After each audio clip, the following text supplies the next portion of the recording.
राधिकाय तदालये कृष्णाय कृष्णभक्ताय तद्भक्ताय नमो नमः। नमो विष्णुपादाय कृष्णपृष्ठाय भूतले श्रीमते भक्तिवेदांत स्वामी नित्यानंद नमस्ते सरस्वती देवे गौरवाणी प्रचारिणे निर्विशेष शून्यवादी पाश्चात्य देशतारिणे पंचकल्पतरुभ्यश्च कृपा सिन्धुभ्येव च पतितानां पावनेभ्यो वैष्णवेभ्यो नमो नमः। जय श्री कृष्ण चैतन्य नित्यानंद श्री अद्वैता गदाधर श्रीवासादि गौर भक्तवृंद। हरे कृष्णा कृष्णा कृष्णा हरे हरे हरे राम राम राम हरे हरे। हरे कृष्ण।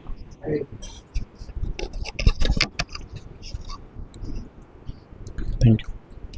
तो सारे लाइफ रिपब्लिक के भक्तों का आज की वीकली प्रोग्राम में हार्दिक स्वागत। सारे भक्तों से आशीर्वाद की अपेक्षा करता हूँ। हम जो कुछ विषय आज चुने हैं उनके बारे में कुछ गहराई से चर्चा करें। स्पेशल हिज ग्रेस सदवा प्रभु, चरण रेणु प्रभु, दिव्य कृपा प्रभु, बाकी वैष्णव, हमारे शिक्षा गुरु, हमारे भक्ति में प्रगति हो, कुछ हमसे सेवा हो पाए, इसी दृष्टि से हमें सेवा दिए हैं। तो बहुत महत्वपूर्ण विषय है। जैसे प्रभु जी ने शुरुआत में अनाउंसमेंट की है, हर बोलते अलग अलग सब जो टॉपिक डिस्कशन करेंगे। तो ये महाजन की सीरीज चालू हो रहा है। तो महाजन की व्याख्या श्रील प्रभुपाद अलग अलग जगह पर अलग अलग प्रकार से करते हैं। प्रभुपाद एक जगह में बोलते हैं कि महाजन बोल तो हर फील्ड का अलग अलग महाजन होते हैं। सपोज किसको एक क्रिकेटर बनना है तो कोई डॉक्टर को महाजन मान के नहीं चलेगा, बराबर ना, और उसको एक क्रिकेटर को फॉलो करना पड़ेगा। किसको फिल्म स्टार में जाके उन्होंने बॉलीवुड एक्टर या एक्ट्रेस बनना है तो उनके लिए महाजन वो हो सकते हैं। तो वैसे हम सबको भक्ति मार्ग में आगे बढ़ना है तो हमारे जो आध्यात्मिक गुरुजन होते हैं वो महाजन होना चाहिए। वो महाजन और इस महाजन में फ़र्क क्या है, प्रभात एक बहुत अच्छा मुद्दा बताते हैं। वो बोलते कि जो बाकी महाजन है, if you do good thing you will get clap, if you will good wrong thing you will get slap. Prabhat बोलते कि बाकी महाजन में और भक्ति का महाजन में ये फ़र्क है। अगर आप कुछ अच्छा काम करें तो तालियां बजाएंगे लोग, बाहर की बात कर रहा हूँ, तो कुछ गलत काम करे लोग थप्पड़ लगा देते हैं। जैसे हम लोग देखते हैं क्रिकेट में, क्रिकेटर अगर अच्छा स्कोर करते हैं, सेंचुरी बराबर आते हैं तो लोग उनकी इतने सारे फोटो वीडियो ये करते हैं, निकालते हैं, बहुत गुणगान करते हैं। पर वही क्रिकेटर कुछ गड़बड़ करता है तो उसकी फ़ोटो लेके जला देते हैं लोग, बराबर ना। बहुत सारे ऐसे आप लोग देखे होंगे जो क्रिकेट पहले देखते थे, कोई क्रिकेटर अगर कुछ गड़बड़ी कर दिया या इंडिया हार गया तो लोग कितना ब्लेम करते हैं, बराबर ना। पर वो वास्तव में महाजन नहीं होते। महाजन वो होते हैं जो जीवन की जो अल्टीमेट गोल है भगवत प्रेम प्राप्ति, भगवान की धाम पाने का जो तरीका बताते हैं, रास्ता बताते हैं, वो होते हैं महाजन। तो हम जो महाजन के बारे में चर्चा कर रहे हैं ये आध्यात्मिकवादी वो होते हैं, या हमारे जो महाजन ये होते हैं जीवन जीते समय। जैसे देखिए हमारे घर का रेफ्रिजरेटर के ऊपर हम लोग स्टेबलाइजर रखते हैं। स्टेबलाइजर क्या करता है, अगर पावर हाई हो जाता है तो उसको कम करके हमें जितना चाहिए उतना हम लोग क्या करते हैं वो इलेक्ट्रिसिटी का यूज़ करते हैं, बराबर ना। हाई पावर हो जाएगा तो हमारे कोई भी इलेक्ट्रॉनिक्स डिवाइस जल के राख हो जाएगा। तो स्टेबलाइजर का काम क्या है, वो पावर को, इलेक्ट्रिसिटी को स्टेबलाइज करता है, हमें जितना चाहिए उतना दे देता है। तो वैसे जीवन जीते समय हमारे जीवन में से बहुत सारे नेगेटिव थॉट्स आता है। देखिए, आप लोग थोड़ा गहराई से चर्चा करिए, सोचिए। बहुत सारे लोग आत्महत्या करते हैं। तो मैं प्रश्न पूछने जा रहा हूँ, लोग क्यों सुसाइड करते हैं? आप बताएंगे आप में से कोई? मतलब आप ट्राई करिए। How people doing suicide? लोग आत्महत्या क्यों करते हैं? कोई बताएंगे आप लोग आंसर? डिप्रेशन, एंजाइटी, और क्या हो सकता है रीजन? लाइफ का गोल मालूम नहीं होता है उनको। मनोरंजन को आप कुछ ट्राई करेंगे। High people are committing suicide. इंसान कभी कभी अपने परिवार से, अपने आप से परेशान होता है, कुछ सोच नहीं पाता, तो हाँ, इसका अर्थ सुनिए। हो जाता है। Good good. तो देखिए, जो हमारे जो थॉट्स का वेव्स आता है, जैसे इलेक्ट्रिसिटी वेव्स को रेगुलेट करने के लिए, कंट्रोल करने के लिए स्टेबलाइजर मदद करता है। वैसे ह्यूमन का जो थॉट्स का वेव्स आता है ना, उसको ट्रिगर आउट करने के लिए, डायरेक्शन देने के लिए, मेंटेन करने के लिए, बैलेंस रखने के लिए साधु संतों की जरूरत पड़ता है, महाजन की जरूरत पड़ता है। महाजन का डेफिनेशन सबको समझ में आता है। ये महाराज का मैं लेक्चर में सुना था, गुरु महाराज जी का। तो महाराज जी बोले, जो हमारे इस प्रकार जो थॉट्स का वेव्स आता है, उसको रेगुलेट करने के लिए, ट्रिगर आउट करने के लिए, प्रॉपर डायरेक्शन देने के लिए इस प्रकार की संत महात्माओं का जरूरत पड़ता है। अभी हम इनके बारे में चर्चा करेंगे। ये जो महाजन है, जैसे हम ये तो षड गोस्वामी का नाम है, मेरे पीछे बोलिए। रूप गोस्वामी, सनातन गोस्वामी, रघुनाथ भट्ट गोस्वामी, जीव गोस्वामी, गोपाल भट्ट गोस्वामी, रघुनाथ दास गोस्वामी। तो हम आने वाले समय में सुनेंगे अलग अलग आचार्यों के बारे में, कैसे ये जो एक एक जन इतने बड़े बड़े डिवाइन पर्सनालिटी थे, जिनके लिए आज हम लोग पूरे ज़िंदगी भर प्रयास कर रहे, और उनके लिए बिल्कुल ऐसे नगण्य जैसा था। यहाँ पर एक आचार्य है जिनका नाम है रघुनाथ दास गोस्वामी। तो कहा गया है एक राजा के पुत्र थे वो। आजकल हम लोग राजा बनने के लिए हर प्रकार से प्रयास करते हैं, परंतु वो सारे संपत्ति को मलबत त्याग दिए। और आज भी जाएंगे राम केसरी, ये पानी हाटी करके जगह है, वहाँ पर उनकी जन्म स्थान है। सर, ये जो मिले थे चैतन्य महाप्रभु को। तो मैं यही कहना है, ये महाजन ऐसे नहीं कि भौतिक दृष्टि से उनके पास कुछ भी नहीं था, सब छोड़ छाड़ के जाके मंदिर में बैठ के माला करने लगे या भक्ति करने लगे। नहीं, उनके पास धन संपत्ति की, विद्या की, शारीरिक की, सुंदरता की, हर प्रकार से वो एक्सपर्ट थे, निष्णात थे। हर प्रकार ऐश्वर्य उनके पास था। इतने सारे होने के बाद भी एक चीज़ की कमी था। वो क्या था? मेरे पीछे बोलिए। प्रेम धन बिना व्यर्थ, दरिद्र जीवन, दास करे वेतन मोरे, दिया प्रेम धन। तो इतने सारे होने के बाद भी वो चैतन्य महाप्रभु के सामने ये भीख मांगते थे, भगवान हमारे पास सब कुछ है परंतु प्रेम नहीं है, भगवत प्रेम नहीं है। जिसे हम लोग चर्चा कर रहे थे, लोग आत्महत्या करते हैं, उनको कोई लव एंड केयर करने के लिए नहीं मिल रहा है। हमारे गुरु महाराज इलेक्शन में बोल रहे थे, हम ह्यूमन बीइंग जो बने हुए ना, हमारे फर्स्ट एंड फॉरमोस्ट ड्यूटी ये है कि to love showman and to love I showman. किसी न किसी को प्रेम करना, किसी न किसी से प्रेम लेना। अगर हमारे जीवन में एक कमी है तो इसका अर्थ सब कुछ होने के बाद भी हम लोग असंतुष्ट रहेंगे, अतृप्त रहेंगे, दुखी रहेंगे। तो ये जो महाजन है, आचार्य रहे, वो सिखाते कि जीवन में एक्चुअली प्रेम क्या होता है और वो प्रेम पाने का तरीका क्या है, ये महाजन हमें सिखाते हैं। तो शॉर्ट में हम लोग चर्चा किए। महाजन का व्याख्या ये है जिनको जीवन की ध्येय मालूम है। प्रभुपाद और एक अच्छा उदाहरण देते हैं महाजन के बारे में। प्रभुपाद बोलते हैं, सपोज आप में से कोई हिल स्टेशन में ट्रैकिंग किए हैं, पहाड़ चढ़े हुए कोई, और स्पेशली वो डीप डेंस घनघोर पहाड़ जहाँ पर एक ही रास्ते से जा सकते हो, उसी रास्ते से वापस आ सकते हो। अगर आप जाएंगे तो एक्चुअली देखिए, सपोज कोई अजनबी, अकेले व्यक्ति, नया व्यक्ति पहाड़ चढ़ गया और दुर्भाग्यवश रास्ता भूल गया तो पहाड़ में ही घूमता रहेगा और उसको आने को नहीं होगा। हम लोग ना एक्चुअली हम सारे ब्रह्मचारी इधर देहू के पास एक जगह है भामचंद्र पहाड़ करके, उधर हम लोग गए थे। हम 3-4 ब्रह्मचारी ऐसे पहाड़ चढ़ गए। फिर हम लोग सोचे कि वो दूसरी दिशा से उतर जाएंगे। फिर जैसे दूसरी दिशा से गए, ऐसा रास्ता आया कि लगभग 70-80 फीट पूरा ऐसा पूरा स्लोप था, डाउन था, चढ़ने के लिए, उतरने के लिए कुछ रास्ता ही नहीं था। हम जो रेटिटी गए थे ना, विभिन्न हम लोग गए थे।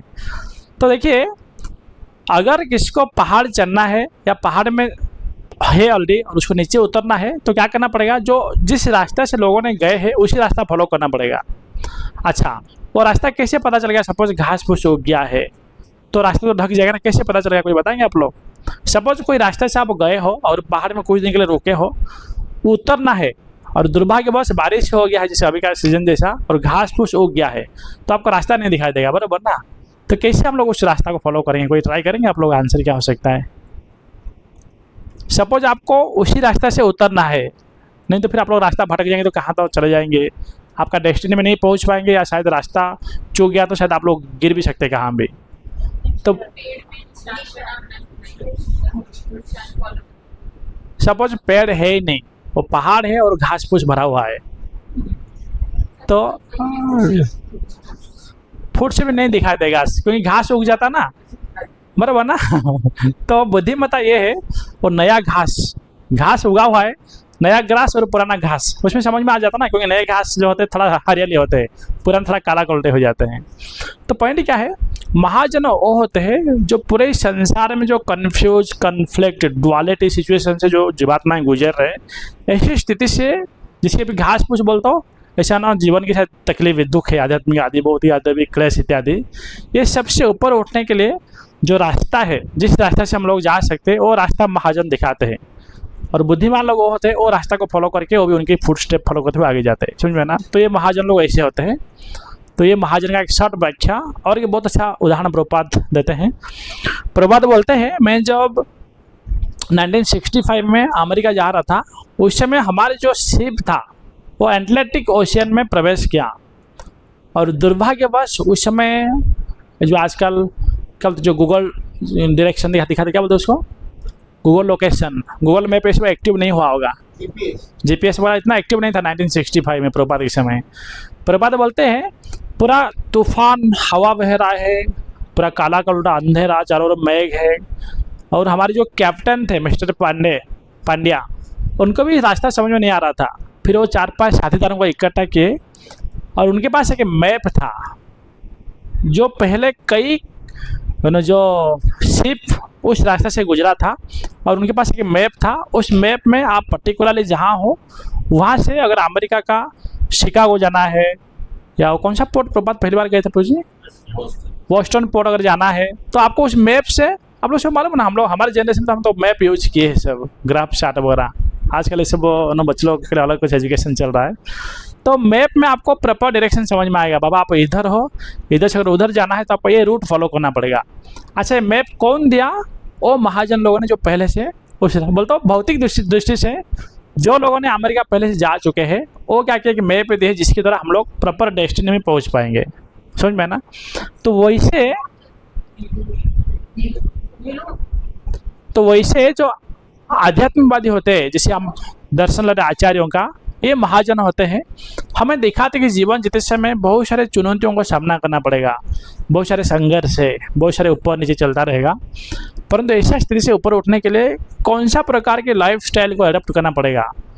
प्रॉब्लम आएगा जीवन में, परंतु उसको कैसे सामना करना है, ये हमारे महाजन लोग सिखाते हैं। तो उनके जीवन में हम लोग फ्यूचर के कुछ क्लासेस में चर्चा करेंगे, आज शॉर्ट में बताएंगे। ये जो महाजन है उनमें से एक जन है रूप गोस्वामी, जैसे प्रभु जी ने हमें आज्ञा दिए। रूप गोस्वामी के बारे में थोड़ा सा चर्चा करेंगे। आपको पहले फोटो दिखा देता हूँ। ये जो रूप गोस्वामी देखिए, इतने उच्च कोटि के भक्त थे, एक्चुअली वो थे ही भगवान की सखी मंजरी में से एक। बोलते राधा कृष्ण जो है उनको मदद करते हैं, अष्ट सखी उनको मदद करते हैं, 6-7 साल की लड़कियाँ, उनको बोलते हैं मंजरी। ऑफकोर्स भगवत धाम में सब केवल कृष्ण ही पुरुष और सब प्रकृति है, तो हम लोग सब भगवान की सखी मंजरी है, गोप गोपी है, कोई कोयल है, कोई तोता है, जो भी हमारे ना ये स्वरूप वहाँ पर है। तो वही जो रूप गोस्वामी पाद है, ये रूप मंजरी जो कि भगवत धाम से आए थे। तो ये देखिए, आपको सबको फोटो दिखाई दे रहा है, ये वाला फोटो।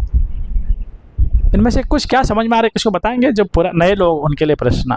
यहाँ पर देखिए, एक आचार्य किताब लिख रहे हैं, और वो कौन है? स्वयं रूप गोस्वामी।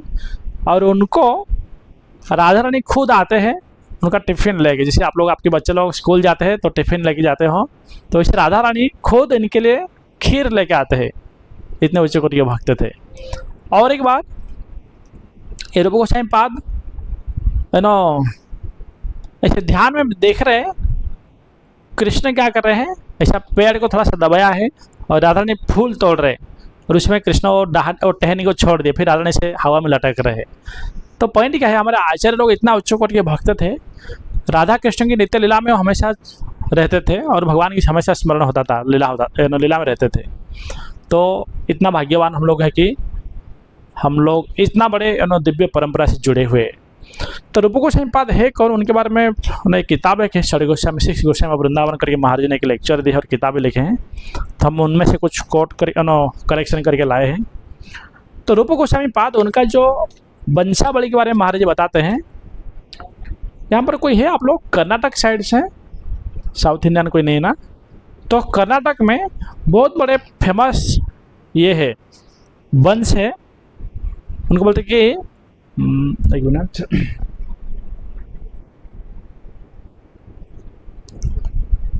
ठीक है, ओके। तो महाराज बताते होंगे लेक्चर में, जैसे कि भगवान कृष्ण ने 5000 साल पहले आके अर्जुन को गीता का ज्ञान उपदेश दिए थे, तो वही कृष्ण चैतन्य महाप्रभु के रूप में 500 साल पहले आए और आके रूप गोस्वामी को वही संदेश को सुना है रूप शिक्षा के नाम पे। तो रूप गोस्वामी पाद का जो वंशावली का शुरुआत होता है, कर्नाटक प्रांत में सारस्वत ब्राह्मण परिवार रहते थे।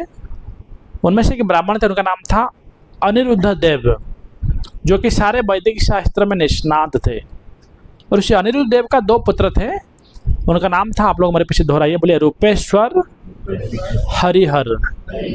ये जो रूपेश्वर है, उनके पिताजी जैसे वो भी सारे वैदिक शास्त्र में निष्णात थे, शास्त्रों का उच्चारण करते थे, उसी हिसाब से जीवन जीते थे, सबको गाइडेंस करते थे। और जो हरिहर थे वो थोड़ा मिलिट्री साइंस और जो डिफेंस वगैरह उस कला में निपुण रहे और फिर राज्यों को संभालने लगे।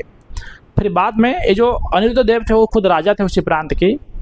दुर्भाग्यवश रूपेश्वर और हरिहर ये दोनों में थोड़ा कलह हुआ, इसलिए हरिहर क्या किए, वो सारे संपत्ति का मालिक बने और रूपेश्वर वो सब छोड़ के आ गए जगन्नाथपुरी। हाँ, फिर रूपेश्वर जगन्नाथपुरी आए, फिर उधर से नवद्वीप, बद्रिकाश्रम, हरिद्वार, ये सारे तीर्थस्थान को भ्रमण करते करते वो बांग्लादेश में जाके वेस्ट बंगाल में जाके रहने लगे। फिर रूपेश्वर कुछ समय के बाद विवाह किए, उनका पत्नी का नाम था पद्मनाभ श्री। हाँ, रूपेश्वर का एक पुत्र हुआ, उनका नाम था पद्मनाभ। ये पद्मनाभ क्या किए, उनके पिताजी के साथ रहने लगे और गंगा की तट पे की जगह है नामहट्ट करके, जो कि बांग्लादेश प्रांत में आता है। तो पद्मनाभ वहाँ पर रहते थे।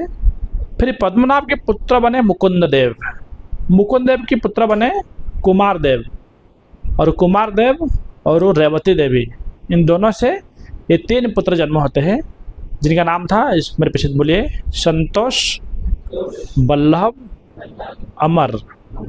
ये इनका नाम था। देखिए जो रूप गोस्वामी पाद है ना, ये 2 भाई है, रूप गोस्वामी, सनातन गोस्वामी। उनका पहला नाम था संतोष, अमर, तीसरा नाम बल्लभ। तो बल्लभ जो है प्रभु रामचंद्र के बहुत बड़े भक्त थे, परंतु ये जो संतोष और अमर ये कृष्ण के बड़े भक्त थे।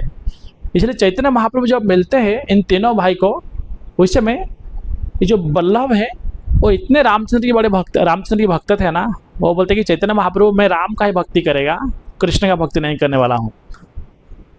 वो बोलते हैं कि मेरे पीछे बोलिए, बहुत इंटरेस्टिंग बंगाली श्लोक है, बोले रामचंद्र पदे बेचाइचे माथा कारित न पारे माथा पाए बड़ा व्यथा।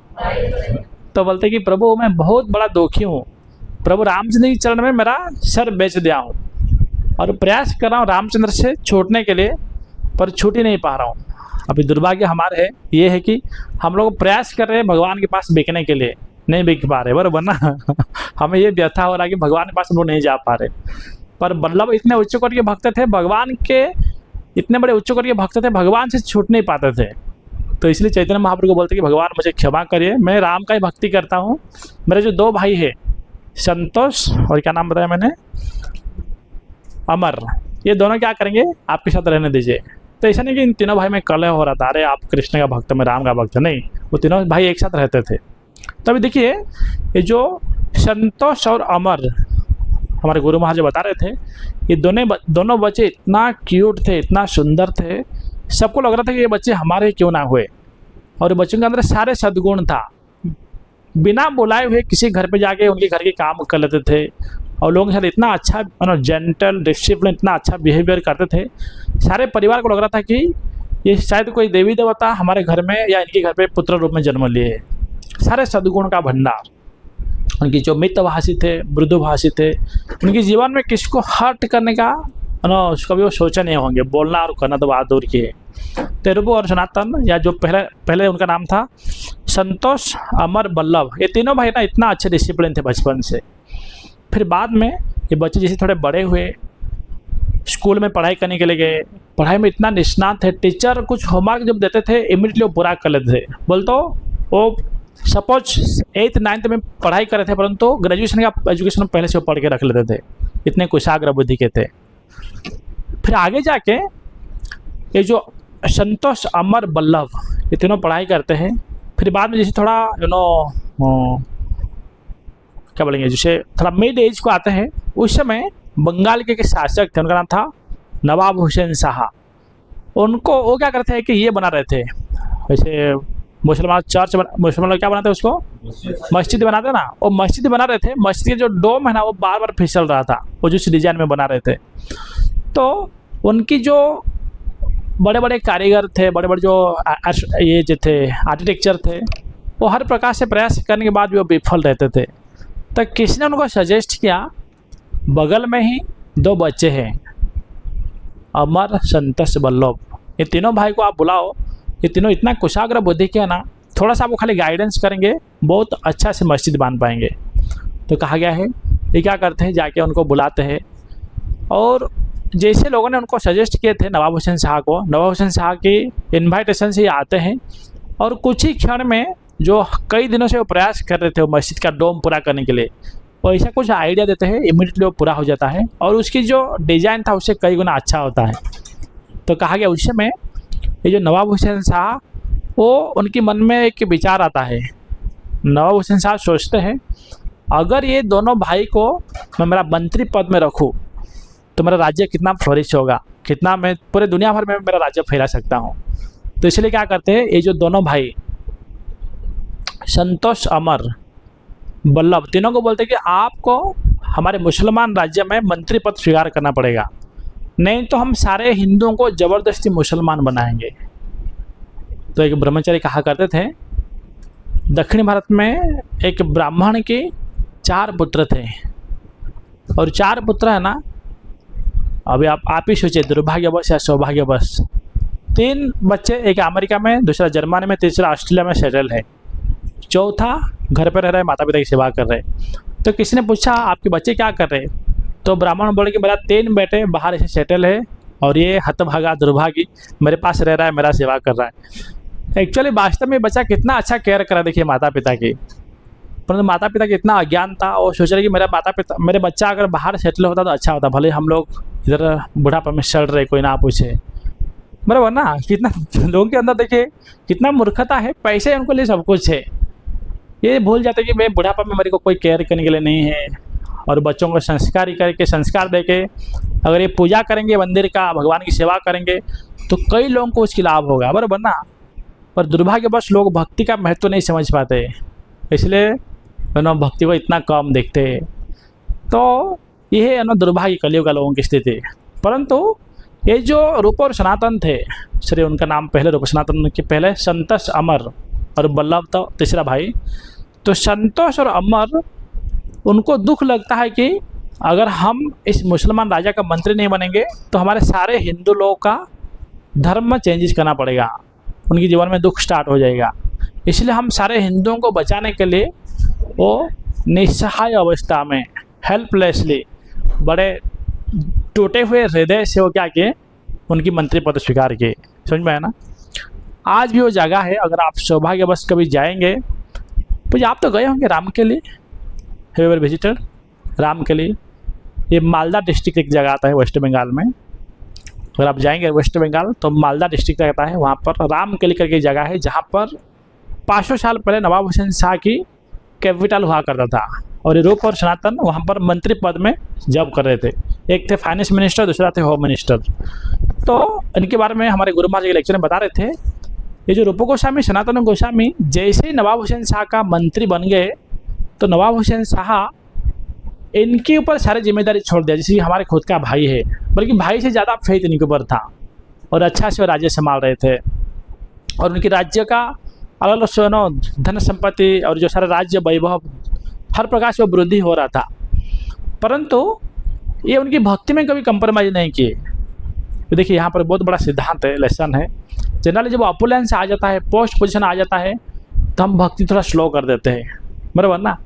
परंतु ये जो रूप गोस्वामी सनातन गोस्वामी ना, वो भले ही home minister finance minister post में नौकरी कर रहे थे, परंतु वो जहाँ पर रह रहे थे ना, वहाँ पर वृंदावन बना के रखे थे, भगवान की स्मरण हो, इसलिए क्या कि राधा कुंड बनाए थे, श्याम कुंड बनाए थे, गोवर्धन पर्वत बनाए थे, और ब्राह्मणों को बुला के भागवत कथा सुनते थे डेली। पॉइंट क्या है, ऑपुलेंस हमारे भक्ति के लिए डिस्ट्रैक्शन नहीं है, ऑब्स्टैकल नहीं है, हम उसका कैसा यूटिलाइज करें उसके ऊपर डिपेंड है, बराबर ना। धन संपत्ति अगर प्रभुपाद बोलते हैं, अगर आपके पास पैसा है, एक्चुअली बंगाली प्रभुपाद के लेक्चर में बोलते हैं, क्या प्रॉब्लम है आप लोगों को भक्ति करने में, पैसा है तो खूब रुचि पूरी हलवा बनाओ, भगवान को भोग लगाओ, भगवान तो भोग नहीं सब खा लेंगे, भगवान को अर्पित भोग आप खाओ। अगर आप वो पैसा को अगर भगवान की सेवा में नहीं लगाएंगे, अगर आप पैसा को भगवान की सेवा में लगाते हैं, वो लक्ष्मी बन जाते हैं। और लक्ष्मी कौन है, एक सती स्त्री है, उनकी पति नारायण की सेवा में रहती है, परंतु वही लक्ष्मी का अगर मनमानी खुद की भोग के लिए यूज करेंगे तो वही लक्ष्मी दुर्गा बन जाती है। और दुर्गा देवी की मालूम है कितना भयानक रूप है, उनके हाथ में त्रिशूल है और शेर के ऊपर बैठते हैं, उनकी बगल में एक्चुअली ब्रह्म संहिता में भक्ति सिद्धांत ठाकुर बहुत अच्छा कमेंट्री देते हैं। जो श्लोक है ना, कौन सा हो, सृष्टि स्थिति प्रलय साधना शक्ति रेखा छाये वयस्य भुवनानि बिभर्ति दुर्गा इच्छानुरूपम उपयस्य चेष्टते सा गोविंदम आदि पुरुषम तमम भजामि। तो इसका अगर कमेंट्री देखेंगे भक्ति सिद्धांत ठाकुर का, तो बोलते हैं कि जो लक्ष्मी और सरस्वती है ना दुर्गा के बगल में, वो दिखाते हैं कि इस भौतिक जगत का जो धन संपत्ति है और विद्या है वो ऐसे ही नगण्य है अगर हरि की सेवा में नहीं है तो। और उनकी जो दो पुत्र है कार्तिक और गणेश, गणेश कौन है, बेस्ट ये क्या बोले जो सोल्जर का मुखिया, तो जो बहुत बड़े योद्धा है कार्तिक सेनापति है, वो बोलते हैं अगर आप भक्त नहीं हो तो फिर वो कार्तिक को कुछ भी मदद नहीं करेंगे। सिद्धांत उनकी कमेंट में लिखते हैं और आप भक्त हो तो माया शक्तियों को सामना करने के लिए आपको सेनापतित्व स्वीकार करेंगे। समझ में ना, पॉइंट क्या है, आचार्य का इतना डीप ये इसके ऊपर चिंतन है या शिक्षाएं हैं। तो हम लोग को क्या करना है, जो धन संपत्ति है उसको हरि सेवा में लगाना है, भगवत सेवा में लगाना है। तो रूप गोस्वामी सनातन गोस्वामी उनके जीवन में यही सिखा रहे। तो आगे जाके महाराज बता रहे थे, रूप गोस्वामी सनातन गोस्वामी जब उनकी राज्य सभा में बैठते थे ऐसा लगता था कि स्वयं इंद्र राजसभा पे बैठे और सारे देवी देवता उनकी गुणगान कर रहे, क्योंकि देखने के लिए इतना सुंदर, इतना कुशाग्र बुद्धि के और इतने सारे धन संपत्ति होने के बाद भी उनके अंदर अहंकार का लेस मात्र भी स्पर्श नहीं करता था। देखिए बहुत इंपॉर्टेंट है, सब कुछ कला कौशल आने के बाद ना व्यक्ति अभिमानी अहंकारी घमंडी बन जाते हैं। तो यहाँ पर आचार्य दिखाते हैं कि ये सब नगण्य है, इसलिए हम लोग इसके नशे में कभी भी नहीं चोर मत वाला नहीं होना चाहिए। तो ये जो रूप गोस्वामी सनातन गोस्वामी ऐसी क्या कहते राज्य कर रहे थे। फिर बाद में एक बार की बात है, चैतन्य महाप्रभु जगन्नाथपुरी से निकलते हैं। एक्चुअली उनको वृंदावन जाना था, परंतु भगवान की लीला कौन समझ सकता है। भगवान का मुख्य उद्देश्य है कि उनकी भक्तों का उद्धार करना, भक्तों को प्रेम देना। इसलिए चैतन्य महाप्रभु क्या करते हैं, वो वृंदावन के लिए निकलते हैं परंतु जाते हैं राम के लिए। अब देखिए ये जगन्नाथपुरी वृंदावन इधर है और राम के लिए इधर है, पर चैतन्य महाप्रभु इधर से निकले राम के लिए और छल क्या कर रहे हैं, मैं वृंदावन जा रहा हूँ। तो चैतन्य महाप्रभु क्या कहते हैं, जब राम के लिए जाते हैं, महाप्रभु का इंटेंशन था कि रूप और सनातनों को मिलो, परंतु वो क्या कि लोगों को दिखा रहे थे कि मैं वृंदावन जा रहा हूँ। तो चैतन्य महाप्रभु जब राम के लिए जाते हैं तो उनके पीछे लाखों लोग हरे कृष्णा कृष्णा कृष्णा हरे हरे, हरे राम राम राम हरे हरे, ऐसे कीर्तन करते करते जा रहे। उस समय वो जो राजा थे नवाब हुसैन शाह, उनको बहुत बड़ा डर लगने लगा। वो सोचे कि शायद मुझे मारने के लिए कोई तो आ रहा है। फिर वो छुपके से जाके उनकी जो बेडरूम में बैठे हुए और उनके जो कुछ मंत्री थे उनको बुला रहे और पूछ रहे कि ये जो सन्यासी आए हैं जिनका हजारों सूर्य का तेज शरीर से निकल रहा है, जिनके पीछे लाखों लोग हैं, वो कौन है, उनके बारे में बताओ। जब इसे पूछे उस समय रूप गोस्वामी सनातन गोस्वामी जो कि उनके मिनिस्टर थे, बाकी भी मंत्रियाँ थे, वो बोलते हैं कि बहुत सुंदर श्लोक है, आप लोग ये सब श्लोक हम लोग पढ़ेंगे। राजा रे प्रबोधि के सब ब्राह्मण पठन चाली बारे तारे प्रभुर पठा इलाखेन दबीर खासर राजा पुछिला निवृत्ते गोसाई महिमाते हो लागिला कहिते। तो ये जो रूप गोस्वामी सनातन गोस्वामी है उनको नवाब हुसैन शाह ने क्या किया था, अपने अंदर रख के उनका नाम ही चेंज कर लिया था। हमारे कृष्णानंद प्रभु वो बोले कि मूर्ख नवाब हुसैन शाह गुरु बन गया था और उनके नाम चेंज कर लिया था। और रूप गोस्वामी का नाम रखा था दबीर खास और सनातन का नाम रखा था साखर मलिक। तो क्या क्या इस प्रकार नाम चेंज कर लिया था।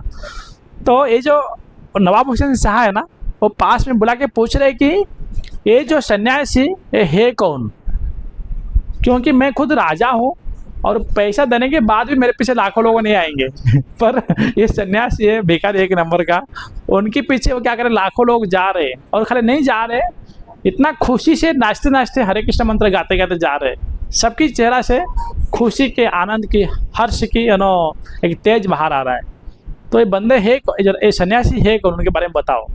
तो इस समय क्या होता है, हाँ ये श्लोक आप लोग मेरे पीछे दोहराइए, बोलिए। जे तुम्हारा राज्य दिला ये तुम्हारा गोसाई तुम्हारे देश है तुम्हारा भाग्य जन्मिला आशाई। हाँ तो चैतन्य महाप्रभु जैसे आए तो नवाब हुसैन साहब बोलते हैं कि ये वास्तव में है कौन। उस समय लोग बोलते हैं कि जो मंत्रियाँ बोलते हैं कि एक्चुअली जो व्यक्ति जो पूर्ण पुष्टम भगवान, जो सर्वज्ञान, जो सर्व अधिष्ठाता देव भगवान, जो आपको राज्य दिया है, हमें लग रहा है कि स्वयं वही हो सकते हैं। और आगे बोलते हैं कि जो राजा होते हैं वो भगवान के प्रतिनिधि होते हैं, इसलिए आपको तो मालूम होना चाहिए, हम क्यों बताएंगे कौन है करके। तो इस प्रकार क्या कहते हैं, उनकी गुणगान करते हैं। तो इसलिए प्रभुपाद बहुत अच्छा परपोट समझा रहे, देखिए। हाँ प्रभुपाद बोलते हैं कि नहीं, ये श्लोक मेरे पीछे बोलिए। राजा कहे सुना मोरो मने ये लय साक्षात ईश्वर यहाँ नहीं का संशय। तो चैतन्य महाप्रभु कौन है, जब सारे भक्त गुणगान करते हैं फिर बोलते हैं कि आप तो राजा, आप खुद निर्णय लीजिए। उस समय राजा कहे, बोलते हो जो नवाब हुसैन शाह राजा, वो बोलते हैं कि मुझे लग रहा है ये स्वयं पूर्ण पुष्टम भगवान है, इस पर बिल्कुल डाउट ही नहीं है। फिर एतक कही राजा केला निज अभ्यंतरे तबे दबीर खास आयला अपनार घरे। तो जैसे ही चैतन्य महाप्रभु के बारे में इस प्रकार सुने तो राजा क्या किया, अपने जो घर पे चले गए, बोलते अपने जो अंतःपुर बोलते बेडरूम में। फिर उस समय दबीर खास साखर मलिक बोलते जो रूप गोस्वामी सनातन गोस्वामी, वो क्या कहते हैं, चैतन्य महाप्रभु को मिलने के लिए रात को आते हैं। प्रभुपाद क्या समझा रहे हम लोग पढ़ेंगे परपट। प्रभुपाद बोलते हैं कि a monarch is certainly a representative of the supreme personal of Godhead stated in Bhagavad Gita सर्वलोक महेश्वरम। तो वास्तव में जो सारे जो संपत्ति है ना, उसका मालक केवल कृष्ण है।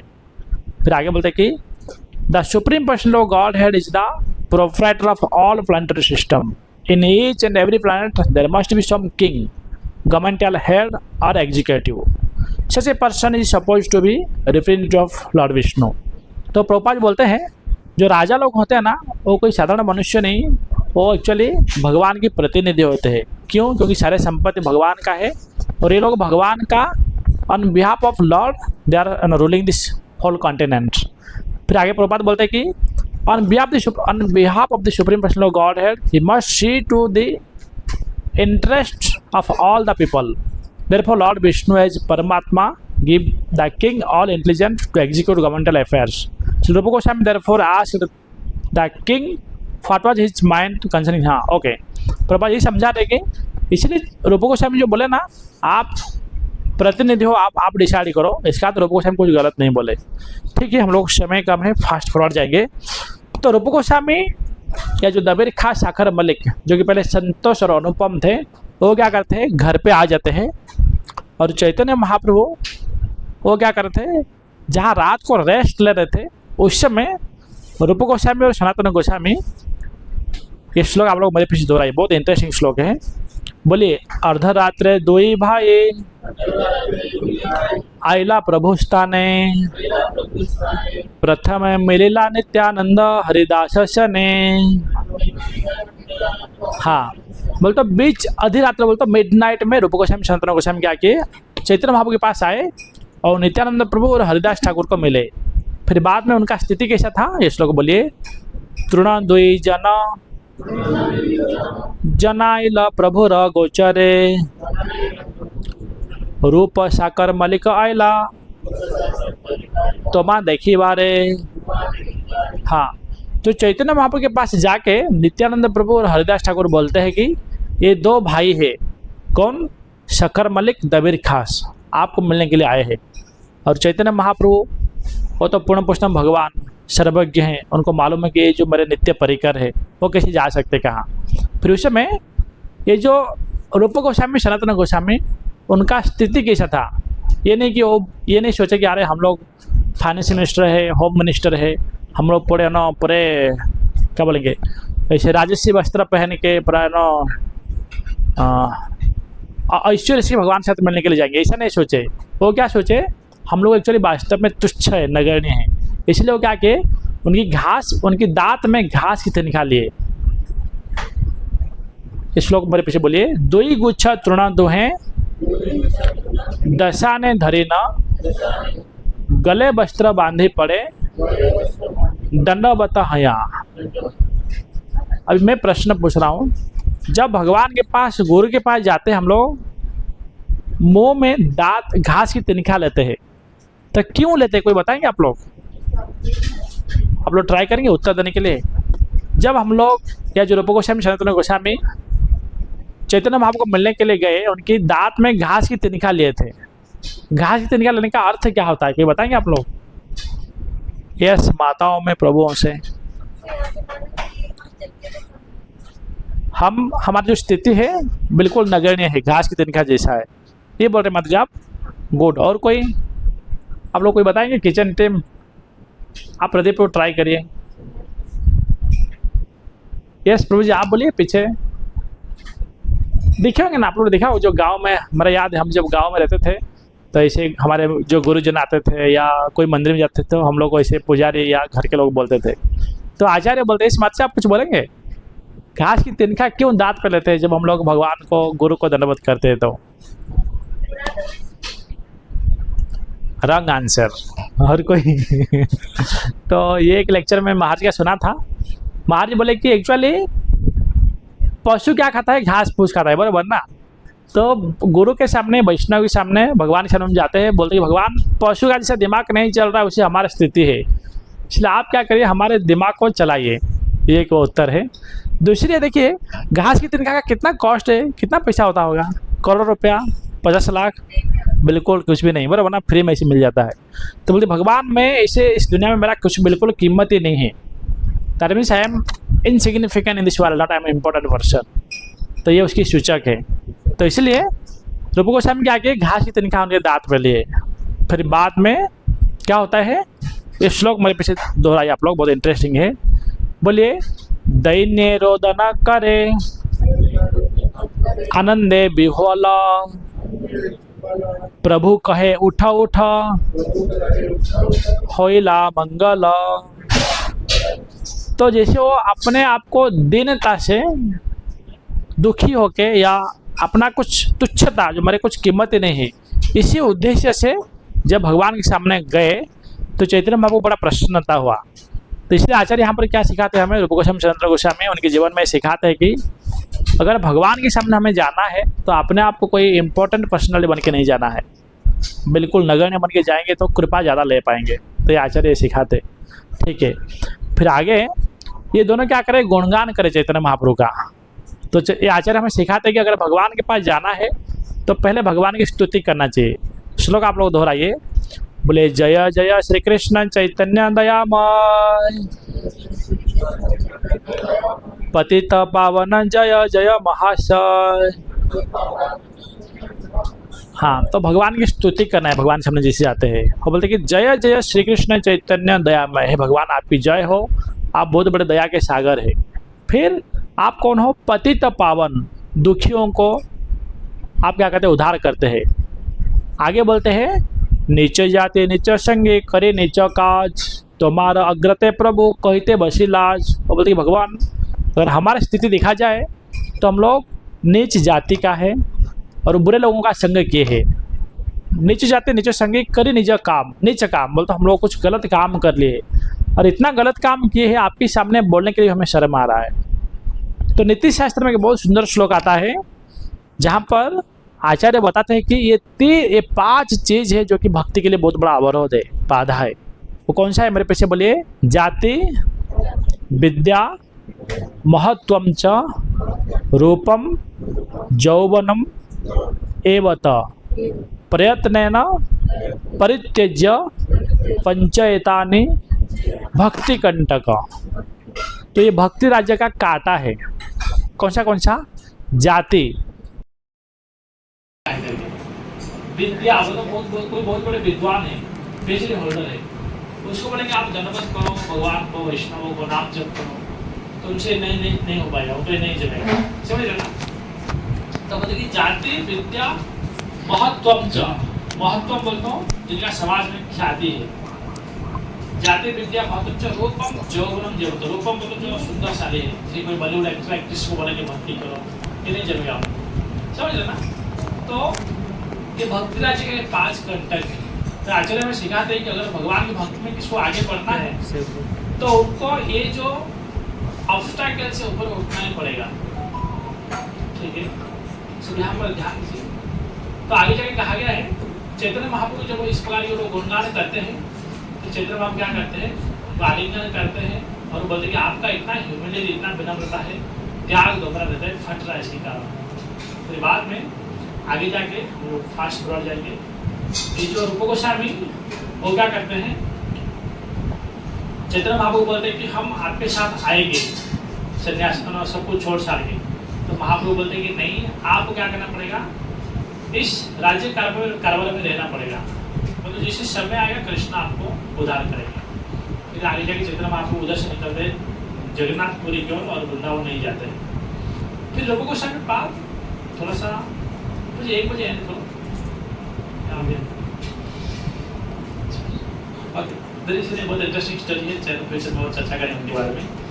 तो ये रूप गोस्वामी, सनातन गोस्वामी में गौर कृष्ण महाराज करके बहुत बड़े सन्यासी इस्कॉन के थे, अप्रकट हो गए दुर्भाग्यवश। उनके लेक्चर सुना था तो महाराज जी बोले ये रूप गोस्वामी जब उनकी नौकरी छोड़े ना, वो क्या किए? जैसे ही नवाब हुसैन शाह नहीं था घर पे या उनके राज्य में, वो पूरा बोट भर के जितने सारे संपत्ति था उनकी ट्रेजर हाउस का, वो सारे संपत्ति को वो बोट में भर के निकल पड़े। और बाद में क्या किया? जिससे हम लोग ट्रक से ईंट निकालते ना बाहर, तो वैसे वो जैसे वो बोट से गए और जिस बंदर में रुके, जिस बोट में रुके, और सारे जो सोने का मोहरा है ना उस बोट से निकाले थे। तो वो सारे जो संपत्ति था ना, जितने सारे गोल्ड कॉइन था उनके पास, वो सारे संपत्ति को 4 भाग में डिवाइड करते हैं।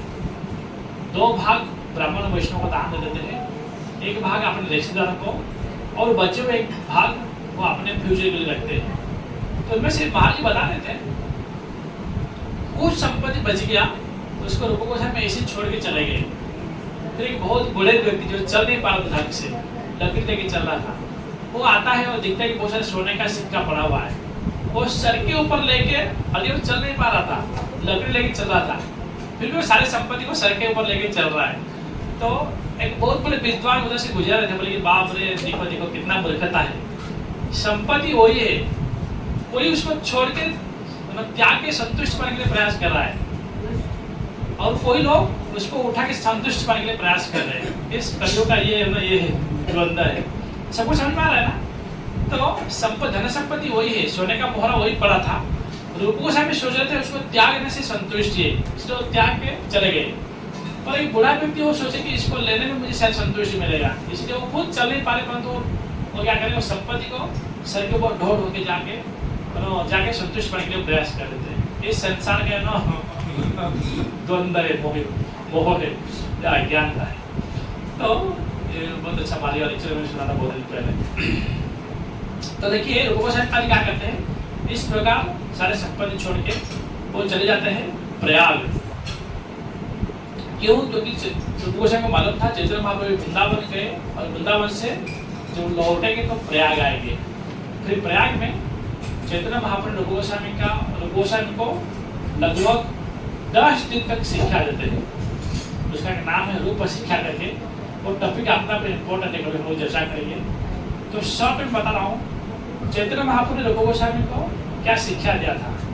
तो उनके बारे में वो बोलते हैं इस दुनिया में 2 प्रकार के जीव होते हैं। एक होते हैं, मेरे पीछे बोलिए, नित्य मुक्त, दूसरा है नित्य बद्ध। नित्य मुक्त बोलते जो भगवान और भगवान के साथ जो रहते हैं, सखी मंजरी गोपी और धाम के लोग। और नित्य बद्ध इसका अर्थ है वो बोलते हैं कि जैसे संसार में जो जीव है। और नित्य बद्ध का 2 भाग में डिवाइड करते हैं। मेरे पीछे बोलिए, चर अचर। चर बोलते जो घूमने वाले, विचरण करने वाले। दूसरा जो होता है अचर, बोलते पेड़ पौधा। पेड़ पौधा घूमता है नहीं ना, पेड़ पौधा वो अचर है, एक जगह पर रहते हैं। फिर जो चर है उसको 3 भाग में डिवाइड करते हैं। मेरे पीछे बोलिए, भूचर, खेचर, जलचर। भूचर बोलते जो जमीन में चलते हैं जैसे हम लोग। खेचर बोलते जो आसमान में उड़ते हैं, पंछियां। हेलीकॉप्टर को खेचर नहीं पड़ेगा, एरोप्लेन हेलीकॉप्टर हो तो मनुष्य चलाते हैं, मनुष्य को खेचर बोल सकते हैं। एक हो गया भूचर, दूसरा खेचर, तीसरा है जलचर, मतलब जो जल पे घूमते हैं, मछली है, क्रोकोडाइल से, टर्टल जैसे। फिर जो खेचर है, सॉरी भूचर जो जमीन में चलते हैं, उनका 2 भाग में डिवाइड करते हैं। मेरे पीछे बोलिए, दोषपदी, चतुष्पदी। दोषपदी जो 2 पैर में हम लोग चलते हैं। चतुष्पदी बोलते हो 4 पैर हैं। और ये बहुष्पदी बोलो जो कीड़े होते हैं ना, बहुत सारे जो उनके पैर रहता है, कब उसमें आता है सेंट्रीपीड, वरना बहुत सारे छोटे-छोटे पैर होता है। और ये हम इसको टेलोडी बोलते हैं, ठीक है। ओके, तो फिर आगे देखिए रूप गोस्वामी पाद बोलते हैं कि जो दोषपदी है ना, वो भी 2 भाग में डिवाइड करते हैं। एक होता है, मेरे पीछे बोलिए, सभ्य, दूसरा है असभ्य। असभ्य बोलते जो जंगल में रहते हैं, कपड़े नहीं पहनते, कैसे रहते, कुछ भी खा लेते, उनको असभ्य बोला जाता है। सभ्य बोलते जो जैसे हम लोग जेंटलमैन। और सभ्य का भी कई कैटेगरी करते हैं। एक होते हैं निराकारवादी, मतलब भगवान को आकार नहीं मानते। दूसरा होते हैं बुद्धिस्ट, शून्यवादी। तीसरा होते हैं मायावादी। तो ऐसे पूरा गिन के बोलते कि कृष्ण भक्त जो होते हैं ना, वो सबसे रेयर होते हैं इस दुनिया में। और वो भक्ति को मैं क्या कर रहा हूँ, आपको शिक्षा दे रहा हूँ। फिर वो बोलते हैं, मेरे पीछे बोलिए, बाली हो या करे यदि वृक्ष आरोपण, श्रवण कीर्तन जले, करहो सिंचन, उपजिया बढ़े लता, ब्रह्मांड भेदी जाय, विरजा ब्रह्म लोको भेदी,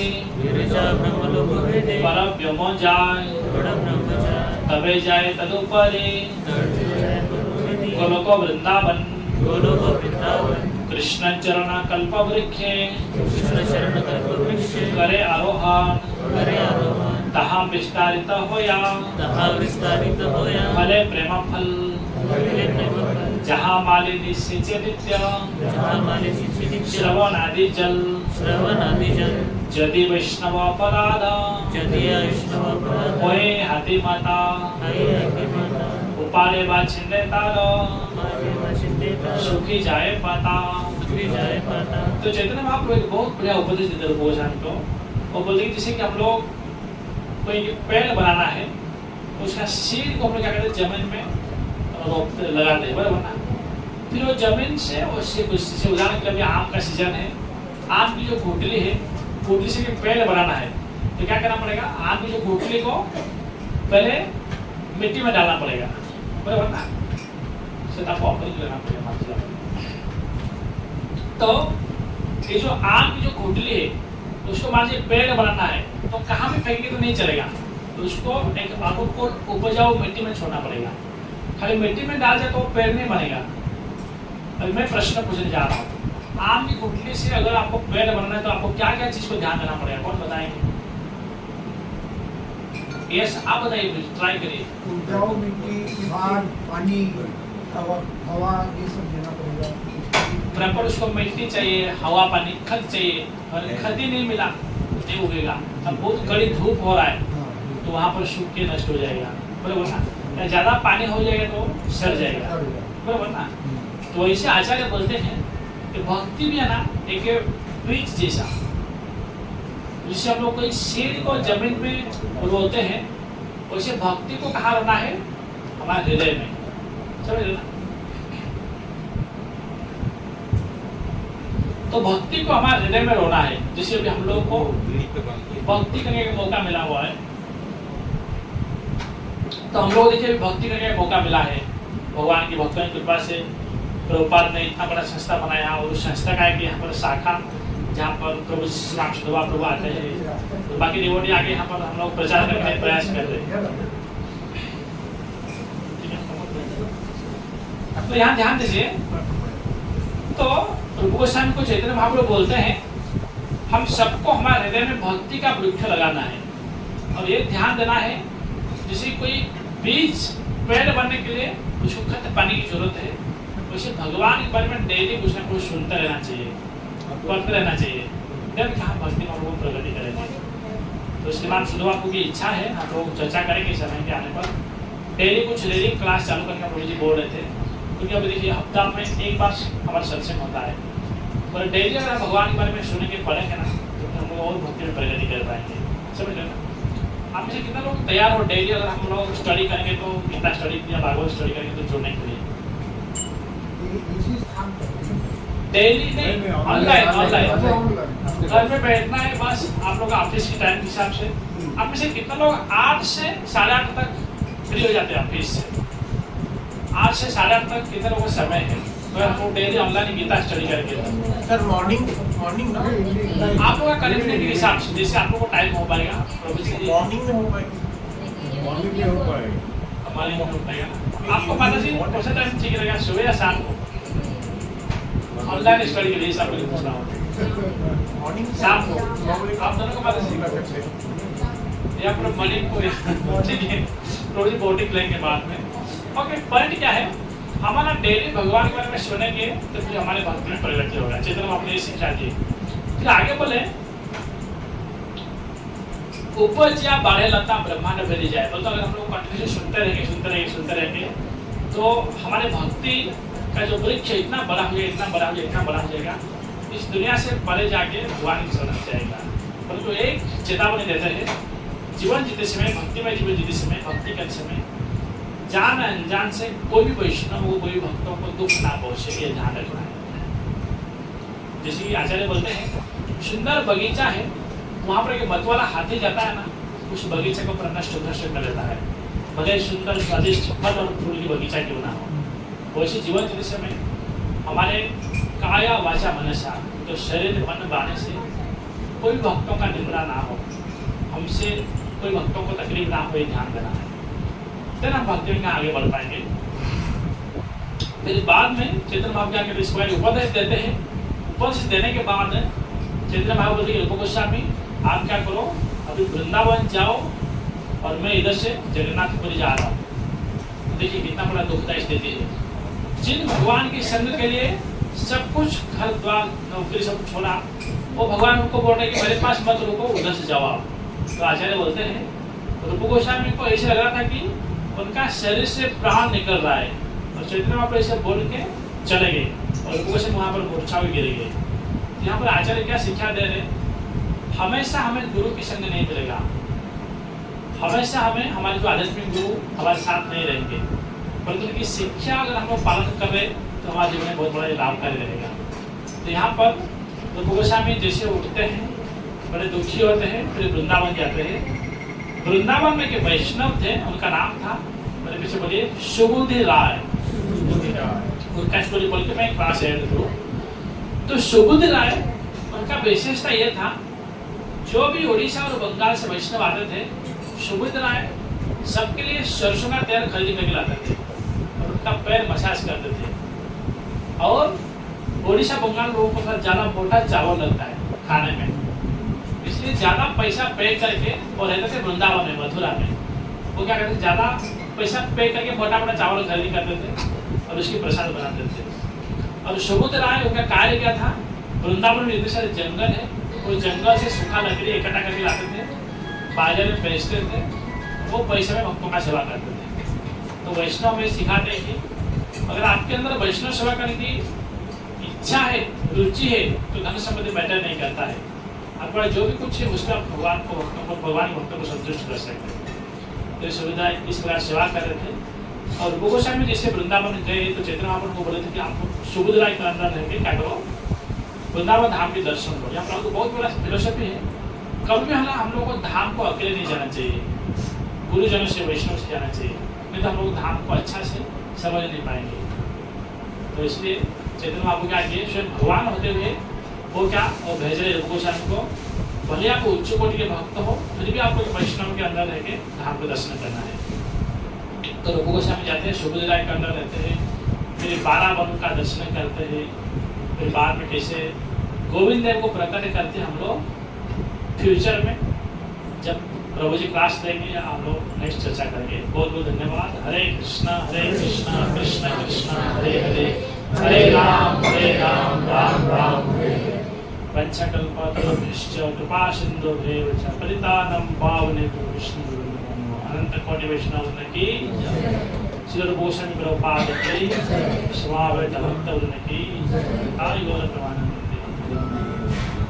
बहुत धन्यवाद। हरे कृष्ण।